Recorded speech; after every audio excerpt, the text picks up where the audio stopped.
go to WhatsApp, and you are looking at the interface, what's catching your attention. When you go to Instagram, you are looking at the interface. Oh, they made changes to the UI of this Instagram platform. So all of those things are what we call UI design. The visuals, the look, the style, the interactivity, all of those makes up what we call user interface design. Then drawing it to this part, we are seeing different screens. So when you get on Netflix app, you are seeing, for me anyways, I prefer Netflix to Prime Video because I just love how the visuals are. Like I love looking at the visuals and all of them. Like, oh, so this is Netflix, and you are seeing the visuals, you're scrolling, you are looking at how things are being ordered. So those are the things that comes in place when it comes to UI experience. And then you can get to also download a particular app, and you are attracted by the color, you are attracted by the way the hierarchy is being placed, you are attracted by the ease of the way it eases the eyes, right? So when we talk about user experience design in the digital space, right, in digital space, we practically are narrowing it down to mobile apps, web apps, websites, and other related platforms as such. Then, when we now say what is user experience design, so for example, I want to buy a television. I mean, there are different television out there. We have smart TV, we have normal TV, we have different types of TV. What informs your decision again to want to go for smart TV? Maybe because you like the experience. Oh, a particular friend might have said, oh, I bought this television, it has these functionalities, I love that I can easily connect my laptop and work even on this smart TV. I love that I can do this from point A to point B on this smart TV. And once that person is selling this to you, the person is selling it to you because they are actually totally in love with the functionalities when for that smart TV, right? So at this point now, what we are not looking at is no longer the UI. Of course, there are different fine smart TV out there, but in that kind of scenario, you want to invest your money. Where are you investing it? You want to invest it on something that will serve you, something that is meaningful, something that getting value for your money. So in that scenario, what comes to your mind is I want to know the functionalities. I want to know that I can easily use this and all of that. So when you are certain that it has all the functionalities and there is this ease of use, you can gets to influence your decision. Oh, let me go after this, right? Let me buy this. So that also can be streamlined to when you want to buy a car. You don't just get to buy the car. You are particular about some certain things about the car, apart from the visuals, apart from the UI, apart from the car, that the car is fine, it's portable, and it's easy to use and all of that. You are also trying to say, oh, what is it about the functionality, right? How is the ease of the steering, how is ease of use, how is the speeding like, right? You check all of those things. Oh, how comfortable is the inner, right? So you want to be comfortable in this car. So those are the things that we talk about when we talk about experience. So user experience design. Now bringing user experience design to digital products, that is mobile apps, web apps, websites, and there all of that. Bringing that to narrowing down to those these things. So when you are using a particular app, right? What makes you so much interested in using that particular app? Again, you can also realize recently that there is this addiction that happens when it comes to social media platform. People tend to like be stuck with a particular social media platform. Some persons like Instagram, some persons are addicted to Twitter, some persons are addicted to TikTok, right? But have you asked yourself why? because there are some team behind the scene that have been dedicated to making sure that is getting to their target audience. This team are dedicated to making sure that you get addicted to using all these mobile apps, all the social media, all their social media platforms. So they are always on the background, iterating on their design, making sure that it's speaking to what you need. That's why you get to keep seeing updates on all of these apps. You get to see consistent updates. They are always updating and all of that, just to be first afloat and also to always get your mind. So that is where experience comes into, user experience comes into. All right. So now we've talked about UI design, and we've talked about UI design, and we've talked about user experience design. Okay. We talked about user UI design. We talked about user experience design. So now, what's is the difference and what binds these two? When you see the first frame on this that said instant delivery of prescribed medicine, now user experience is, and you are seeing the illustration, what comes to your mind is why was this illustration used?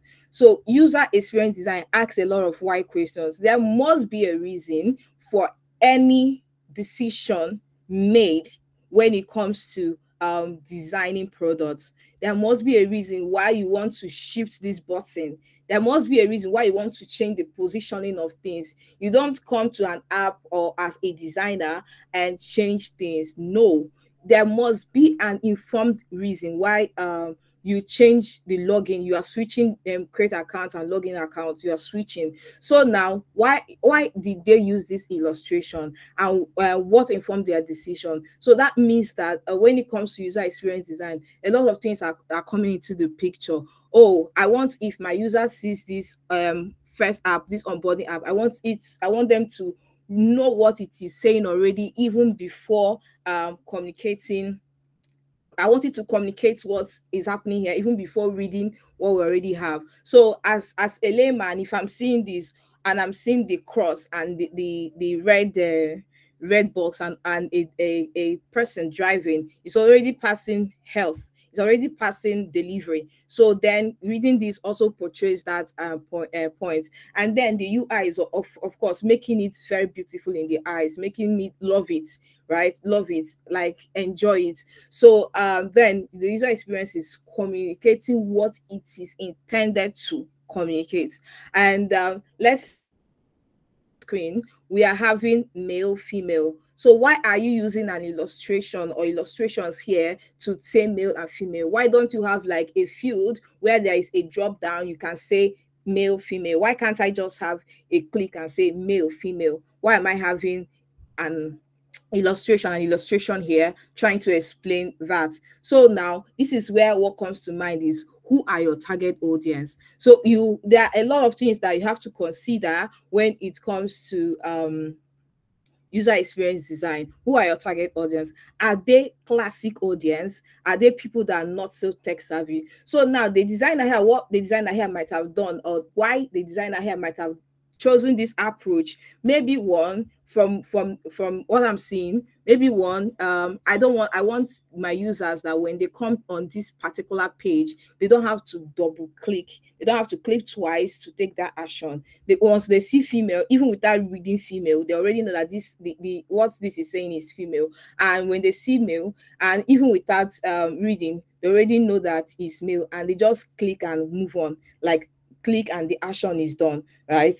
So that also goes to the homepage. Let's say they come to the homepage now, and why are we having this way? Why are we conveying this with some certain kind of illustrations, and why is it structured this way? So all of this, it means that there have been some research that have been done, and there are reasons that might have informed the decision that was made to make the design this way. So what I'm trying to say generally is that when you go to an app, or when you are using an app, like for anything that has been done, right? For a decision that has been made, just know that quite some research has gone into play for that to happen. Now, this now leads us to the next step, and that's some user experience design processes. So when we talk about user experience, and we've established now what UI is, and we've established what user experience is, and we are now talking about what are the ways, the steps that we take, right, to get to the point of this the process is to get to the point of a seamless app. So what comes to mind is, first, you define project and scope. Let's say again that you are trying to build a particular product. For example, let's use like a fitness app. You are trying to build like a fitness app. So here now you've defined that, oh, it is a fitness app that I want to build. What happens now is that you get to like scope how you want it to be, scope the things that you want in place about this fitness app, streamline it to how you want it to be. And then when this is done, the next thing is running a research, right?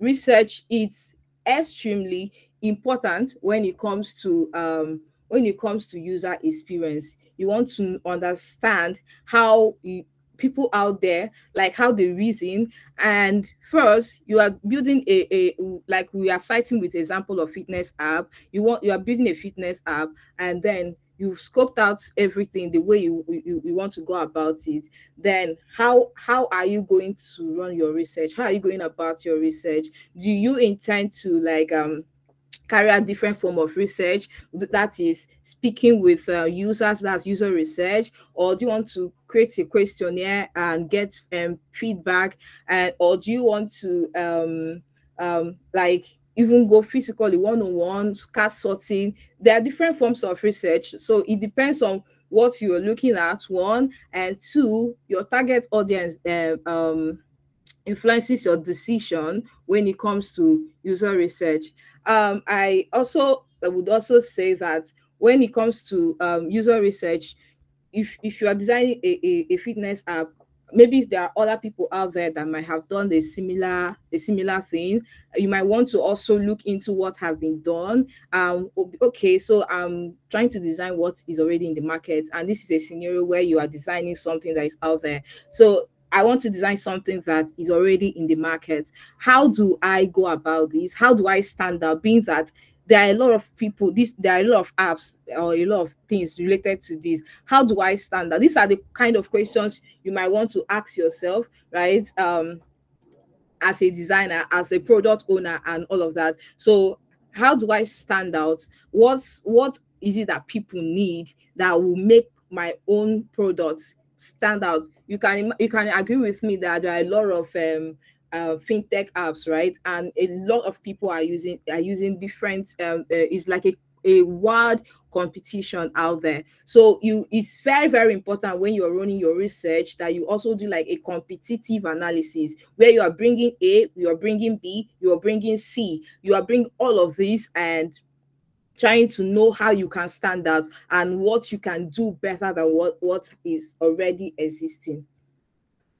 So when you have done your research and you've gathered insights, you have done all the research, and let's say you've spoken with your targeted audience. Of course, if you are building a product, some products are not for everyone, right? Some products out there are not for everyone. You must have a specific audience in mind while building a particular thing you are building. Are you building are you building an enterprise solution? Are you building like you just have to have like a certain kind of audience in mind while building your product. So now that you've done your research, and let's say maybe you've done user research, or you've done your questionnaire, or you've done the competitive analysis, so there is what we call affinity mapping.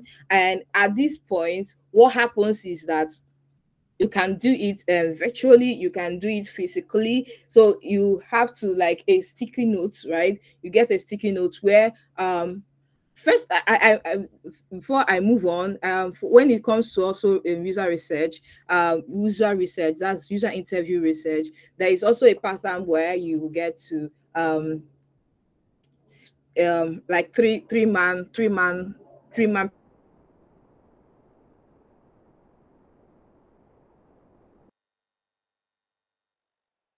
so there is someone there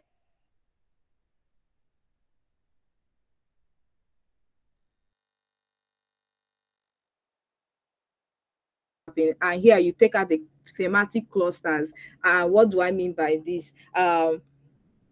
I am doing a fitness app and I have interviewed like let's say 4 participants for this research. So the first person has said that, oh, I want a fitness, I love this, I want a fitness app, but I wanted to have a session where I can watch videos on tummy exercise. And B is saying, oh, I want a fitness app, but I want it in a way that, so let's say A and B have said different things, but they are similar. So this is where you group what they have said. C and D or D and A might have said something different but similar. You bring all of these things in group. What happens is that it's very important that you go back to evaluate whatever you have gathered on from your research. Extremely important. So when you might have grouped all of these things to like minds or everything that is related, you now take out the themes of what you're gathering. Oh, then 5 persons here said similar thing and this is what they said. You take out a theme from there. Have it could be like having a video on this app showcasing 5 minutes video on this app showcasing this. B, having like you just also like get to keep taking out similar things for each of them. And when you've taken all of those things, that's what makes up the theme of what you are looking to achieve. Please confirm that you can hear me. And yeah, we can, but then we lost you at some point when you talk about the three man something. I can't really, I've just lost you there. But so far, we can hear you Yes, now. I can hear you. Okay. Maybe I'll just quickly go back again. So when I'm Thank talking you. about, yeah, so when I'm talking about affinity mapping, is where you bring like minds together. You bring like minds together. I interviewed 5 participants, and three from these participants are saying similar things. They highlighted similar things. They said different things, but they are similar. Five from these two from these participants, right, I interviewed said similar things, different things, but they are all similar. So that way, you it's like a sticky note. The way it's done, it's like a sticky note. You put out. You can do it on Fig Jam. You can do it on your paper. However it is you are comfortable with, and depending on the team you are working with. So you group all of those things together. You group all of them, and from those like minds, you are having like you're having like 5 feedback that are the same thing. You pick out your team from there. You are having like 4 feedback from D, E, and F. You pick out your team from there. You are having just like that. So that would make up what the structure you are going to pick or you are going to focus on when you are building this app. And what that means is that it makes your app stand out actually. A lot of things can be discovered when it comes to research. Ideas that might not like be in your head can be planted just flimsily. Someone might just flimsily say it, but they wouldn't know that what they just said has informed, like will make an informed impact on the product when you do it. So that is why it's very, very important that that research must have to happen. So when affinity mapping is done and you've taken out the thematic clusters from this, so that means that, oh, this is what I'm doing A, this is what I'm doing with A, this is what I'm doing on B, this is what I'm doing on C, this is what I'm doing on D, E, F. That way you can create your rough draft of the solution. So this rough draft can come in different forms. This rough draft, it can come with from your sketchbook, you can come to your sketch pad, you can do it on Fig Jam, Figma, however it is you want. And what, like I established earlier, what this means is also informed, the decision is informed by the people you are working with. Are you the solo designer? Are you working among teams? So these are the decisions. So let's say you are the solo designer and you are doing all of this. They are taking you through all of these processes. you must have to do all of these processes. So that means that you do, like, you sketch out your work. So if you are working with other team members, so it could also be like you being in the same room with other designers, depending on how many designers in the team, and you guys having a board before you and sketching things out until you all agree on what works for for the users, right? And so then if you're working with stakeholders, right, that want at every point in time that you are giving them updates on what you've worked on, creating a rough draft is important, but this is where you get to like do wireframe to show them, oh, this is based on the research we've done to this point, um this is what we've concluded on. This is what we want to move on with. So the team can present it to the stakeholders. If you're a solo designer, you can present it to the stakeholders, depending on how the team is structured. So you can present it to stakeholders. So rough sketch, from rough sketch to wireframe. Some people get to delve into wireframe directly. So what works for you, you present it, and if it is approved, you can move on to design the high fidelity mockup and obviously prototype that. So you've designed the high fidelity, you've prototyped. What comes in place is that you conduct usability testing. This is again very, very important. So you might not know the so design, you don't do design with assumption, right? You don't do design with assumption. You have to know, except you don't want you just want to do things on your own, right? But if you want to do like a user centered design, you have to like take up these processes and even more, and it doesn't get overwhelming. You just have to, and you'll be surprised at what you'll be dishing out. So you conduct usability testing on whatever it is that um you have done on high fidelity. You try to speak with these users and also observe. This is where you observe a lot. Like you have to show them, maybe you've built this app, you give it to them and watch how they are interacting with this app. Based on what you might have noticed, you get to based on what you might have noticed, you get to ask them questions. Oh, what do you think at this point? Why did you make this decision? Right? Why did you make this decision? Maybe you are expecting them to move forward and they move backward, or maybe you are expecting them to press a particular button and they did the reverse. So you have to observe all of those things and be up on your toes to know, like, oh, okay, you did this, you did that at some point. Why did you do that? So you get to know their mindset, how they are opening up to what you've designed, how they're opening up to what you guys are trying to launch or trying to develop. So you have to understand, and then even the ones they didn't mention, even the ones they might have insinuated, even the ones that they might have used like some sign to show that they had displeasure, all those things are very important, right? So I remember a situation where I was conducting a usability testing, and this was a physical one. So because we had some class not tech savvy merchants at that time, I designed this wireframe, make sure that it was deeply prototyped, and I went to this some of our customers at that time and try to know how they. I was so confident at that point that, oh, I've done something. I mean, this has to be good. I was shocked to my marrow when I saw that some actions that I want them to take, they are not taking it. Why? You understand? Some like you're having a plus button and you're circling it and you want them to take that action. They don't even know what that plus and add button is because they are not tech savvy. So because they're not tech savvy.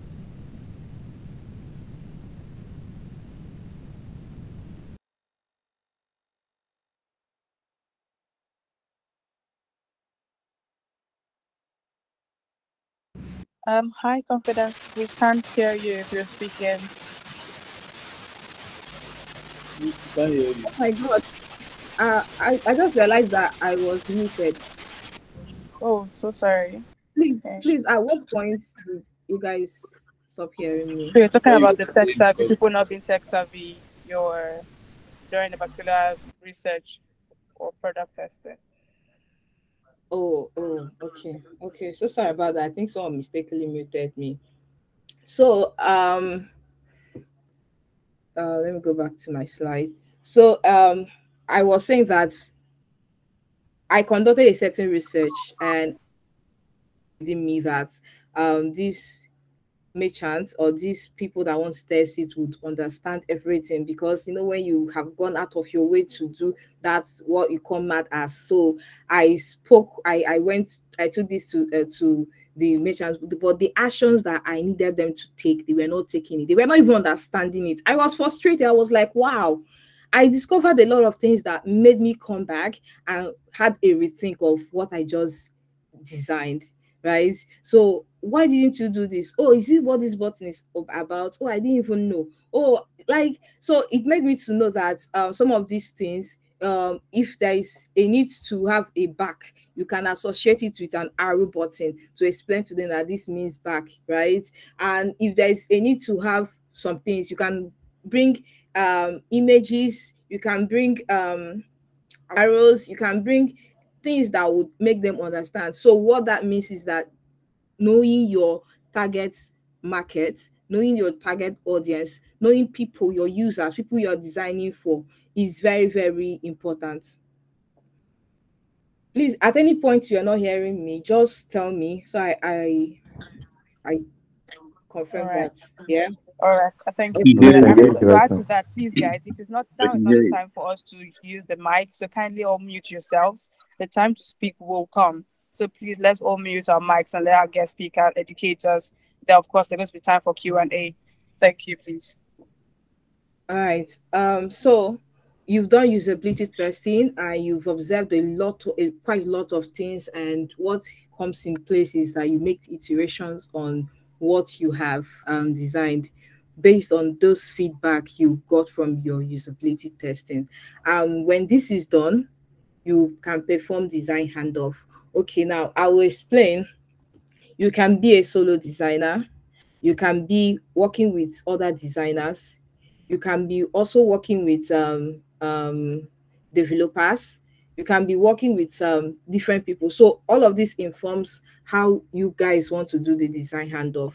Some persons, when it comes to design handoff, they put quite a detailed document either beside their design to explain things table by table, flow by flow. Oh, flow one, from A to Z of this flow, or from A to E of this flow, this is what happens. This is what happens. They explain all of those things. Flow two, right? From this point to this point, this is what happens for this flow. For flow three. So they explain things like that. And also you can also have a further call with let's say it's a contract project and maybe they are not yet ready to have a developer work on whatever it is at that point. So you have to just have a proper documentation and then review what has been done or hand it properly over to your contractors. But let's say now that you are working with you're with team members, right? And what you have to do is that you do a design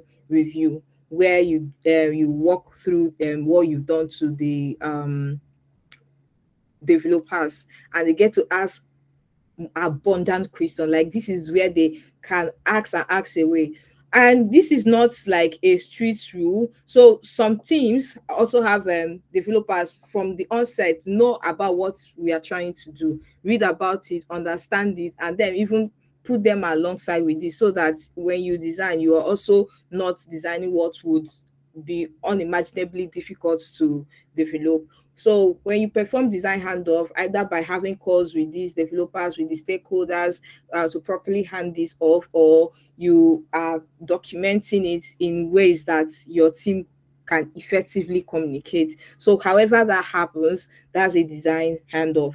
So it's very important that everybody in the team or you're working with understands what it is that you have designed, what it is that you have done is pretty much important. And everybody's in sync and they understand, then you are good to go.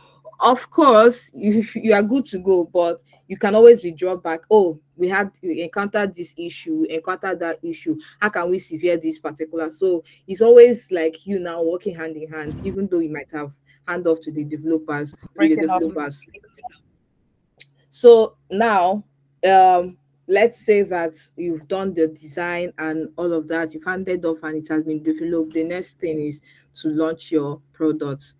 Some of the popular user experience design softwares, right,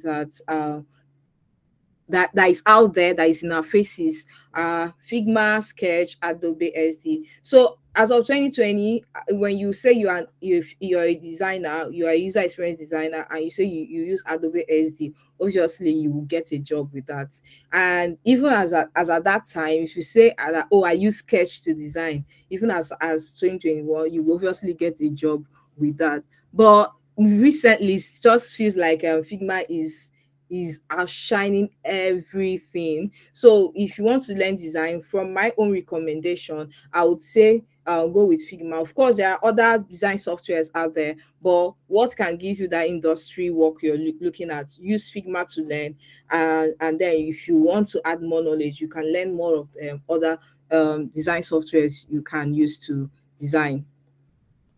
Yeah. So you've known all of this. How do I get started? How do I go about my learning? How do I just start? I've heard about this, all of these processes. I'm interested in learning user experience design. Oh, I'm interested in learning coding. I'm interested in taking up a tech skill. How do I go about this? So this is where I have quite number of things to highlight.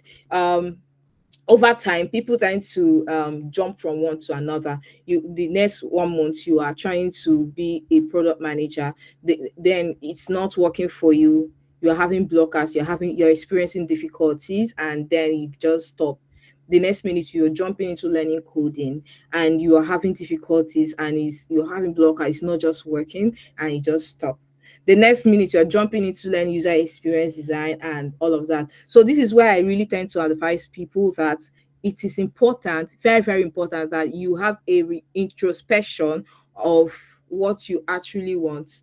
Do what I've learned, I've known about these test skills. I've known, then which one do I have to want to go for? What is my end goal? Like, if I want to go with this one, what's my end goal? What am I passionate about? It is very, very important, so that you don't have a situation of jumping from one learning pathway to the other, and over time you just get overwhelmed and just say it's not working, this learning is not working, this design is not working, this whatever it is that I am doing is not working, and then you just dump it and move on to other things. So a need to have this introspection is very, very important. So let's say now you've thought up within yourself and you've decided on what to go with, right? And this is the level where you have to upskill. Okay, I've decided that I am going to learn user experience design.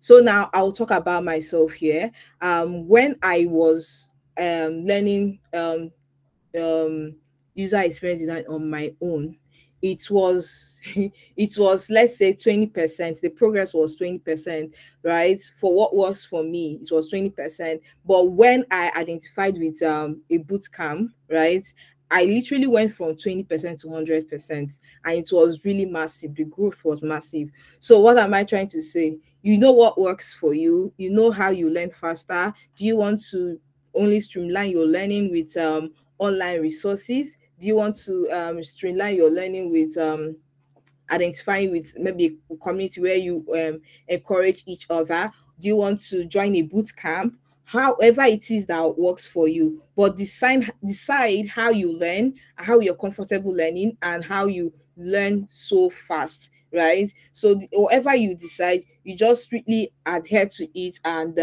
follow up on that. Okay, so don't learn in isolation, network, meet people, don't learn in isolation, network. Go to Twitter, network, put out your work there, build your LinkedIn profile, put yourself out there. Do not think that your work is shitty. Everybody just started from somewhere. My work at some point was extremely shitty, like extremely shitty, but I didn't care. I was proud of what I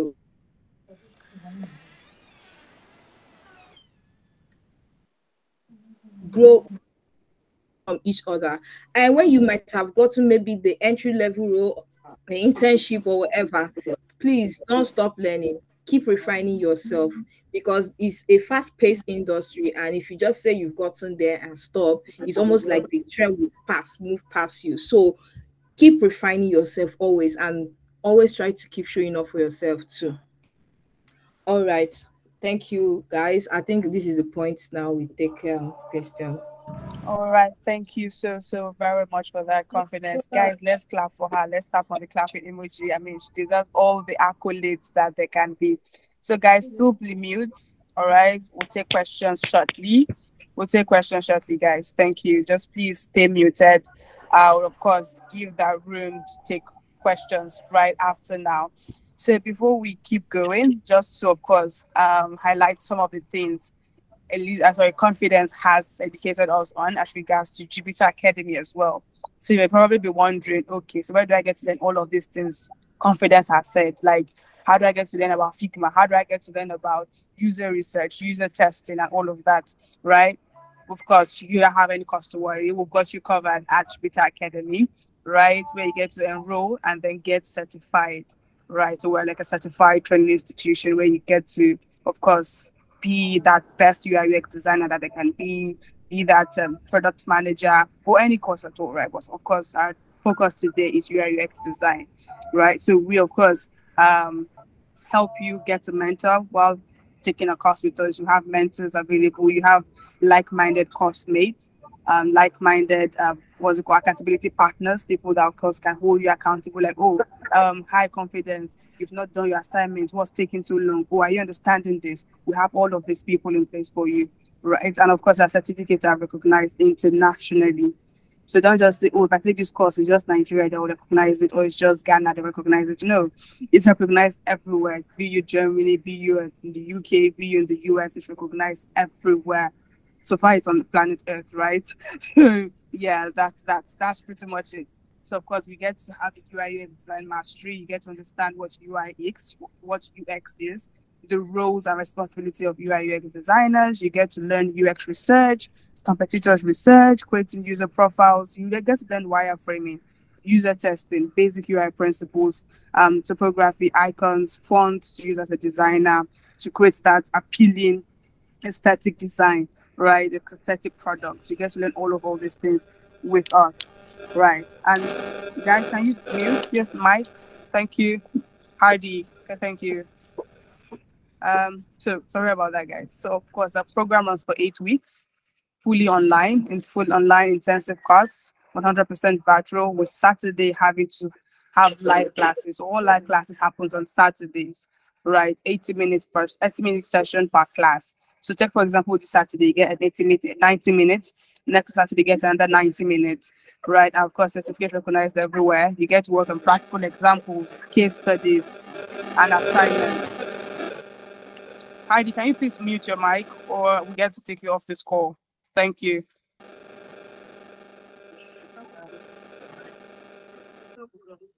All right. Sorry about that, guys. So of course, UI UX design is not for you if you're the lazy type. I mean, you want to make money, you have to be hardworking, right? You want to chill with the big boys, you want to bamba, you want to flex, like confidence, you want to be kind of dogu. You don't have to be lazy, number one, right? You have to really be committed, dedicated, right? You can follow instructions. I mean, design is because you get to meet with different stakeholders, different people that will give you instructions on how they want their product to be. So you have to be that person willing to listen, willing to learn, willing to take feedback, accept feedback, right? So there you have it as a UI UX designer. So of course, we always push you to do better, to always not just better, but best. We push you to the edge. Like, you know what? You can do this. If this person confidence can do it, so can you. If Elvis Obi can do it, so can you. If designer guy can do it, if designer babe can do it, so can you, right?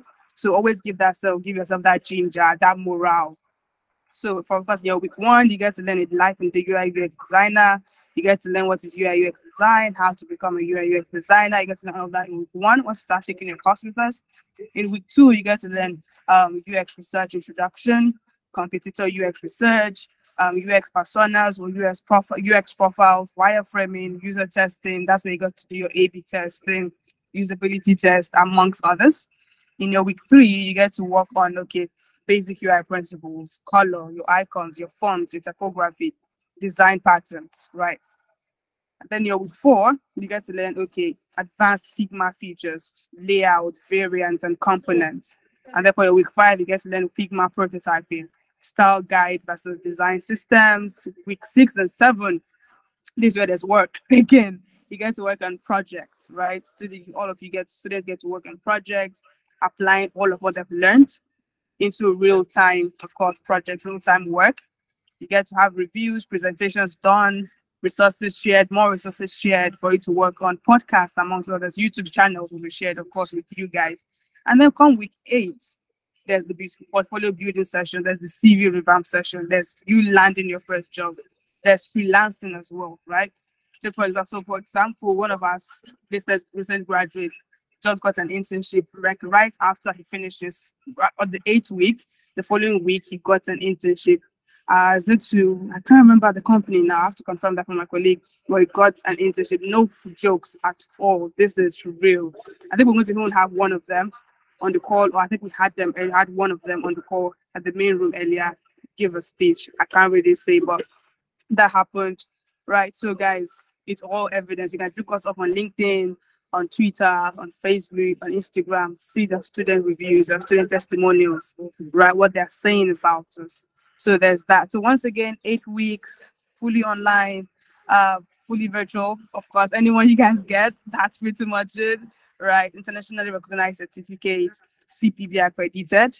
So that's all that is, guys. So of course, there's some institutes might offer it for 400K, for 500,000, for 250,000 as a UI to come and learn as a UI designer. But we are offering it originally for 100,000 naira. But then there's a scholarship, 60% scholarship discount of 60%. So instead of paying 100,000 naira, you get to enroll with just 40,000. You get to enroll with just 40,000 naira, and you're good to go. And you make your money back times 3, times 4, times 5 of your money back. You make it upon enrolling with us, right? So, guys, there you have it. So how do I get started? UI UX designers confidence. I said, we've got you covered. We've got your back. We're here for you. If we're not, who else, right? So there you go. So guys, if you have questions, I can see hands have been up since forever. Thank you, Debs. So let's start with confidence. I think there's a confidence guy. Confidence. Oh, his hands are down already. Okay. So let's start with, now this is where, let's start with Bakari Mistura, please. If you have a question, anything, shoot. Confidence is here to take your questions. So, Mistura Bakari, over to you. Hi. Thank you very much. I thank you very much for the lesson, confidence. They were very, very inspiring and educative. So, my question is, let me try to introduce myself again. My name is Mr. Bakari, a UI UX designer. Not really a novice, actually. So I think I started around last year, but I'm still learning. So, I'm currently, I have a project idea in mind. So it is based on accessibility, like equity-focused designing for people with disability, like education empowerment, and adding features like screen reader, like voice control. I'm still going to go through my research process to understand my user needs and all of that. So my question is the functionality of the app. So is it can I still do the functionality of the app? Can I make the screen reader work?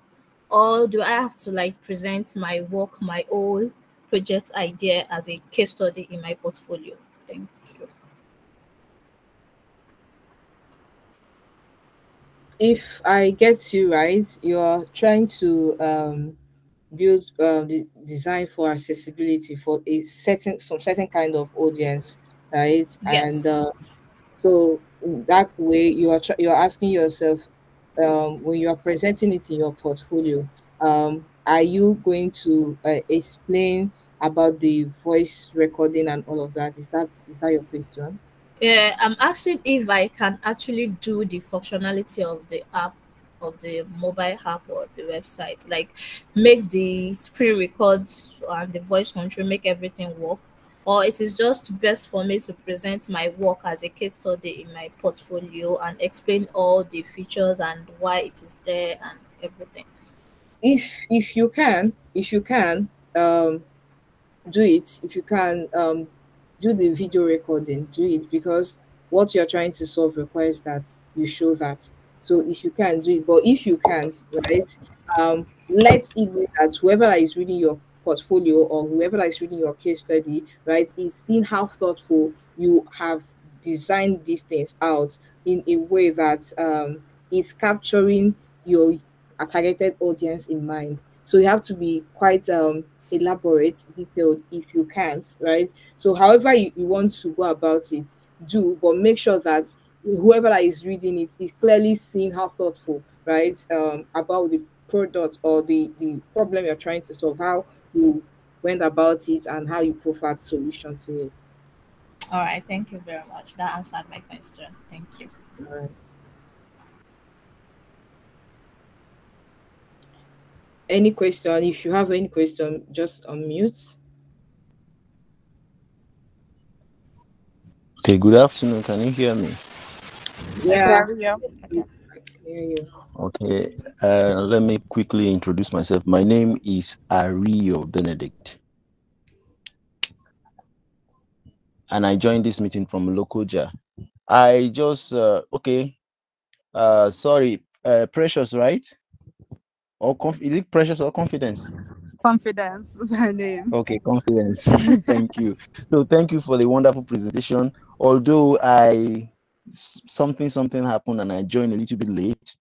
So please, what the first question I want to ask, but before I ask the question, let me quickly say this, that I am an artist by profession. Like, I studied fine art and I am an active I practice art. I am active in practicing art. So that is one. Then secondly, I have a high knowledge in graphics designing, like normal graphics designing and all of that. Then I also, once upon a time, I did web designing and in fact, I had a certificate in that. But it was web designing using Drupal. So that was some times ago, like more than 6 years now. But I have all of these, like in terms of, I still have knowledge of graphics, even though I've not been into it for some reason, personal, you know, there are reasons that I can't shy away from. So and there are concrete reasons. So for these reasons, I've not been actively practicing graphic designing and web designing. So now I'm trying to get myself back into this. So is there any correlation between graphics design and this UI UX design? That is the number one question I'm going to ask. Then secondly, because I joined a little bit late, I also want to ask, is it possible to just give me a brief differences between, is there any difference between UI and UX design? If there is, I will just a little bit of explanation will do, just to clear me, because I didn't start with you from the beginning. I have so many other questions, but for now, I think if you can just attend to these, while I give others chance to also ask questions, then maybe with time I can come up with other questions that I have. Thank you very much. Okay, answering, I'll go with your second question. I think this session is being recorded. If you go through it, instead of giving you like one line or two line in that explanation, it's quite detailed explanation of what UI/US is all about. For the first question, you don't necessarily need to come from a certain background to be a UI/US designer, right? For me, I finished from a very different background, right? And yeah, I actually started out with exploring in in graphic design, right? I started by exploring, and I remember sometime I went for community is actually important. So I went for this user experience masterclass, right? As of I think 219 or early 2020, I can't remember. I remember like the organizer and the speaker, like only hearing their story, only hearing this particular person's story made me tell myself that I'm not going back, right? I'm going to get into this. So sometime in 2018 to 2019, and some part of 2019 I was doing graphics, and then some part of 2019, right, I now started doing UI/UX, right? So just by hearing that person speak, you don't have to come from any kind of background. You can, right? It's not rocket science. Of course, it will require a lot of effort. I mean, a lot of work from you. You have the bulk of the work to do, but it's actually important in my own identify with community, you identify with people so that it could also ease your learning. But yeah, I don't know if that answered your question. Okay, I think it does. All Thank right. you very much. I'm sorry, Aria. Please, guys, if you've asked questions, kindly lower your hand just so we know the number of those left, whose questions we had to take. Right. Thank you. And of course, we've got a few minutes left before we have, that's of course the fun part of this whole session is to have scholarship given to one individual. So yes, guys. So we're going to have an assessment done as well. So we've got like 5 minutes for questions, and then we'll take assessment, and we wrap it up. So wishing everybody good luck. Next question, please. Okay, sorry, Ariel's answer. Confidence, over to you. Good afternoon, everyone. Hello. Good afternoon. Okay, can you hear me, please? Yes, please. Carry All on. right. My name is Uche, and I'm calling in from Lagos, Nigeria. So, just a little bit about me. By profession, I'm an eye doctor, but I also happen to have some interest in user experience, most likely stemming from how I'm interested in, patient care as well. I'm also interested in how tech can be leveraged in healthcare to bring better experiences to patients. So, just a quick question to Confidence. Thank you so much. Your session was very insightful. I feel for even people who already have working knowledge of UX UI, they were able to pick about one or two other things from your session. Yeah. So, my question is this: you mentioned about how a lot of the decisions being made during user when you're designing products would usually be backed up by research. Yes. So imagine a scenario where a designer has a decision to make in the direction that a product is meant to go.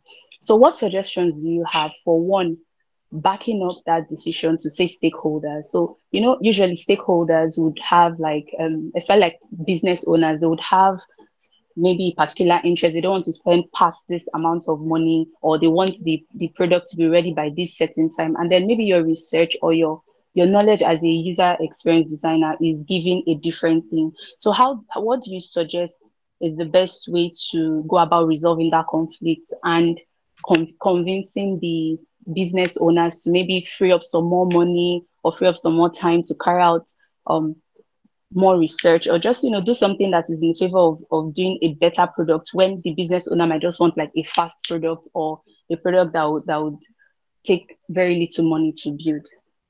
So that's my question, Confidence. Thank you. All right. Thank you, Uchechukwu.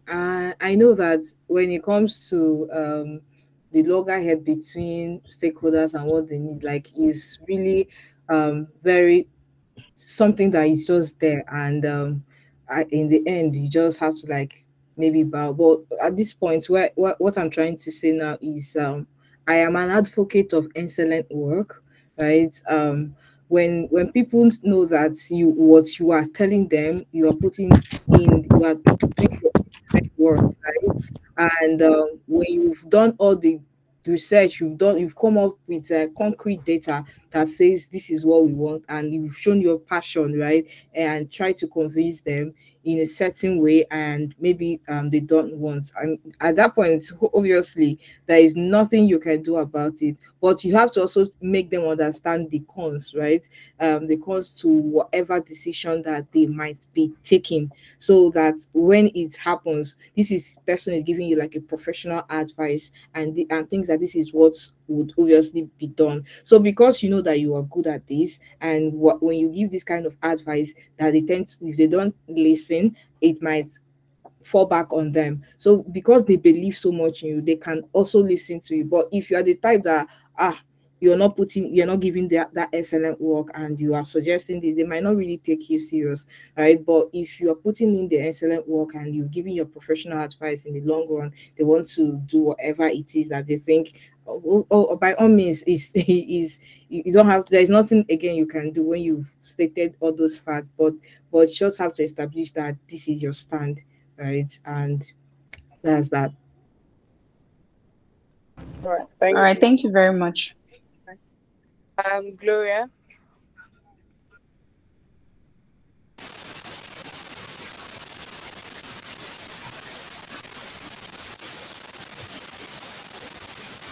Okay, done, Weezy. You have your hands up. You can ask your question. Okay. Yeah. Hello. Hi. Hello, Zara. Hello, Confidence.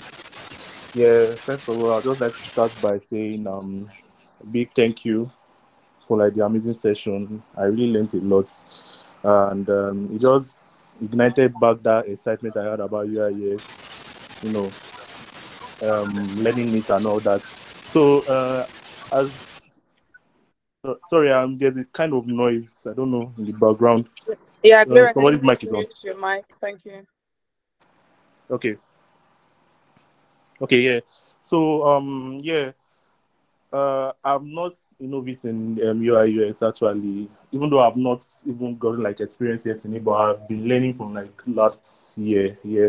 So like just more of self-learning, YouTube videos here and there, some one-on-one sessions and all that. So yeah, my questions are like this.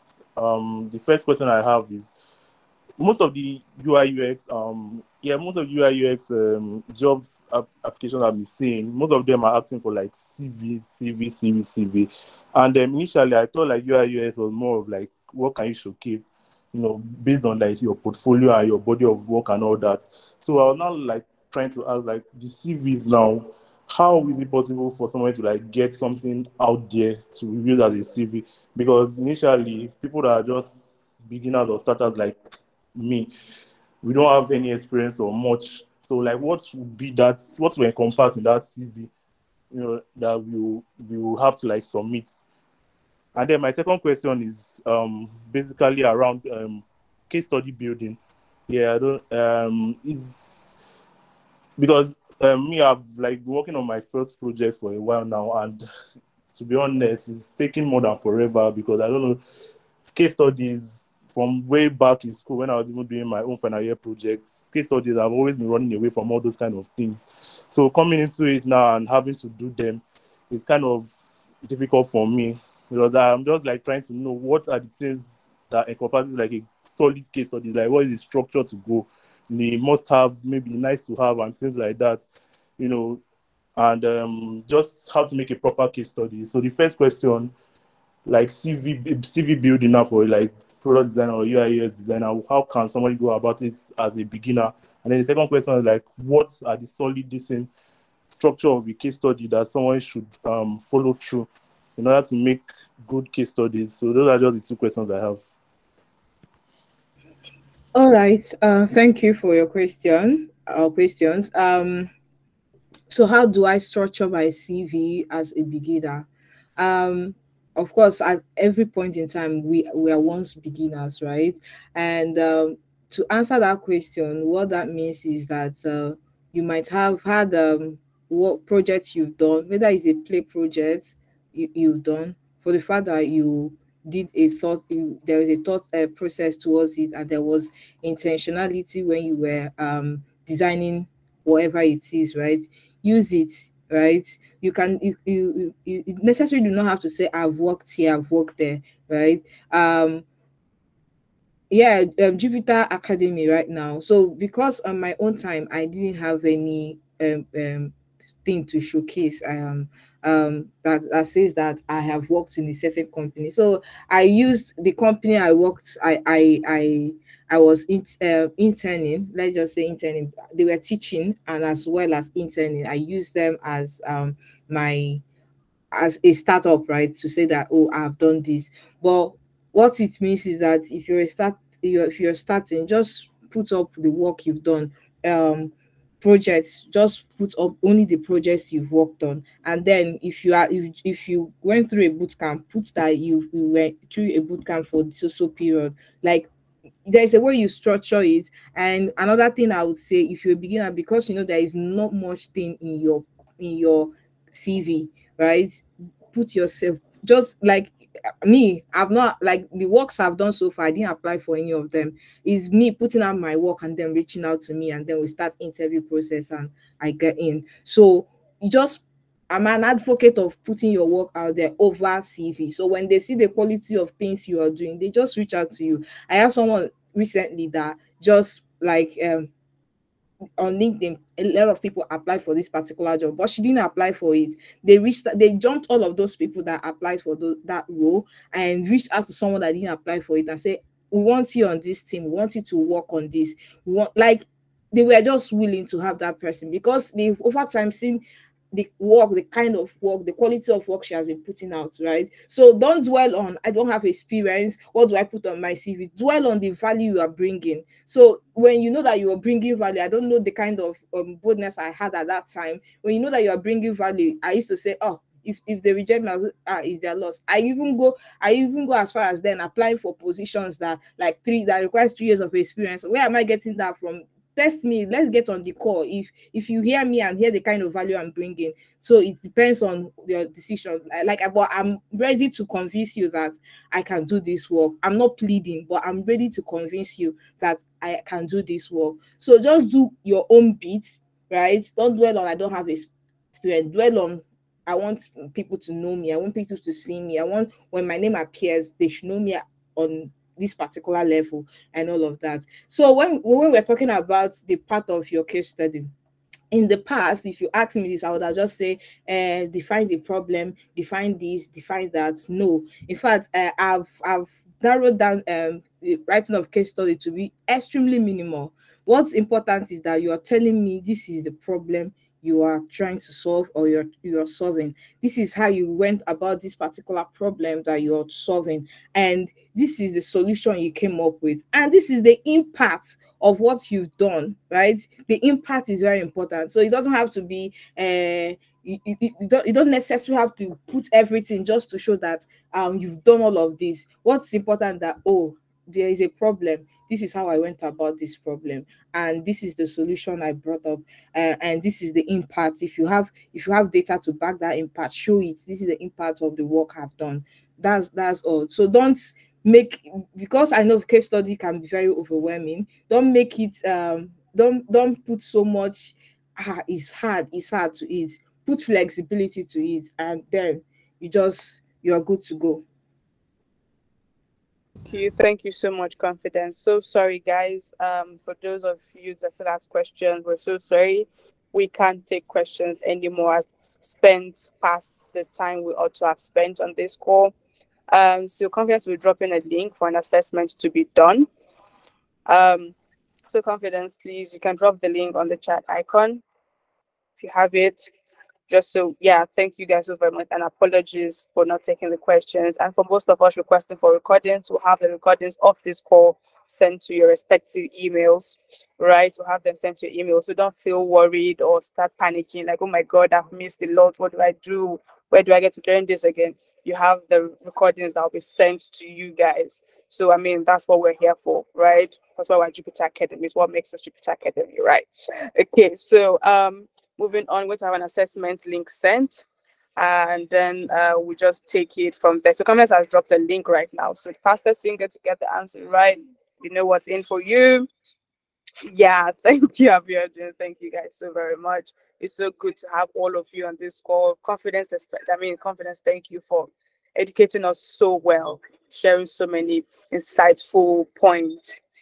We really do appreciate you. So this is me making a shout out to Rabiu, Abiodun, Don Weezy, Adewale, Adeleye, Nifemi, Badmos, Aisha, Esther, everybody, Benedict. I can't remember everybody's name. Mistura, yes, Favor. Who else?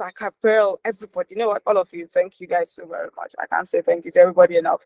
So yeah, once again, classes also start 27th of November for this vaccine. If you want to enroll when the classes start 27th of November. That's our November cohort. The date for our December cohort will be announced across all platforms once the date has been scheduled. Right. And then all classes, like I said, the virtual runs for 8 weeks. The program runs for 100,000 naira, but at the moment we're offering a 60% scholarship discount. Instead of paying 100,000 naira, you get to pay 40,000 naira. So yes, guys, it's just 40,000 naira. What you can get to learn from other institutions for as much as 200, 500, 450 to 50K. I mean, we get to offer to you for 50,000, 40,000 naira. The link has been sent to join our Slack community. And so a very big thank you to now what's I can't remember, to Ugo Chuk, is it Uche Chuku? A big thank you, a big shout out to you for sharing that Slack link. Right, this is a real MVP. You're the realest right now. Thank you so very much for that. So yeah, you can join our Slack channel. Follow us on social media platforms: Instagram, LinkedIn, Twitter, Facebook. Because have your questions, get to see latest. I mean, the latest, the hottest, the gist. Get to see it before any other person does, right? So yeah, thank you once again, guys, and we hope to. We always have webinars every weekend, so don't feel worried that, oh, what do we do after now? When am I going to hear from somebody? When am I going to hear from an industry expert? Have no cause to worry. We have webinars done every weekend, every Saturday. We have Twitter Spaces done every Fridays, sometimes Thursdays, but Fridays most of the time. So yeah, there you have. Thank you, Adedamola, for sharing that Slack link as well. Thank you so very much, guys, and we hope to see you next time. Do stay safe out there from wherever it is you're joining us from. And yeah, a big thank you once again, Confidence. Thank you so very much, guys. See you.